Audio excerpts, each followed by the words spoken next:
gagawa po tayo ng video dahil po marami pong nagre-request na yung mga taga-malayo na hindi sila makapunta. Ngayon, especially po sa mga magiging distributor, ito po ay para sa kanila, step by step, paano po pag-operate ng water supplemented stove. Paandarin muna natin itong ating kalan. Ayan po. Huwag muna natin pabuksan yung valve ng water. Hintayin muna natin na magpula yung coil, yung red hot siya. So yan ang first step. At huwag natin kalimutan na yung tubig, lalagyan natin ng huwag maubusan ng tubig. So lalagyan po natin dito ng tubig. Huwag kalimutan na mayroon laging tubig yan. Maiiksi ang life ng device. So main parts po ng water supplemented stove, itong lalagyan na ng tubig, itong main valve, at mayroon pang secondary valves. Ang purpose po ng main valve, minsan kasi may leak po ito. May leak, dahil hindi po siya masyadong protected, so kailangan nakasara yan. So ngayon, hindi pa natin binubuksan ang valve.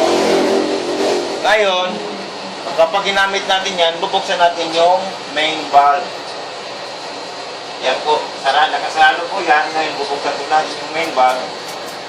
So, ibig sabihin, may leak po yung valve dahil nung binuksan natin yung main valve, nagputok-putok siya. Mayroong leak ngayon. So, no problem kasi pwede naman natin isara yan, hindi siya magtutulo.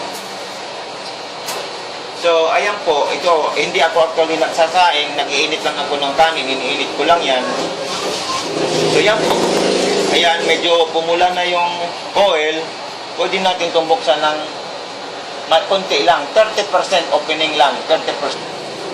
Ayan, may iba po ang tunog, mayroon pong sumisingaw-singaw. So, ibig sabihin, nandyan na po yung water dyan. So, ganun lang po kasimple yan. Kapag uminit na yung coil, bubuksan na yung secondary valve. At iingatan yung secondary valve kasi mayroong lock dito. Itong lock na to, ito, may lock yan. Minsan kapag nangunguna yan doon hindi mo maisasara. Kailangan laging nasa taas yan para hindi mangunguna. Kasi pag nangunguna nga yan doon, hindi mo maisasara. So, kahit isarado mo yan ng isarado, dahil nakalock po yan, hindi mo maisara. So, ingatan yan. Ganun lang po kasimple yan. So, dahil hindi na po ako nagsasaing, nag-iinit lang ako ng kanin, kapag nag-iin-in ng kanin, hinaan lang din po yung pagbukas dito. So, ganyan lang po. Ganun lang po kasimple ang operation. At ang warranty po ng ating device, hindi naman po masisira itong mga ibang parts. Wala po hanggang habang buhay ko yan, hindi po nasisira. Ang ito po ay sakaling masisira kapag makalimutan po na walang tubig. Ayan po. So kung halimbawa po, hindi po umabot ng isang taon, kasi isang taon po yung warranty natin, papalitan po ng panibago. So ingatan po na huwag makaligtaan nga. So ito lang naman po ang papalitan kung sakaling masisira po yan. So wala pong problema.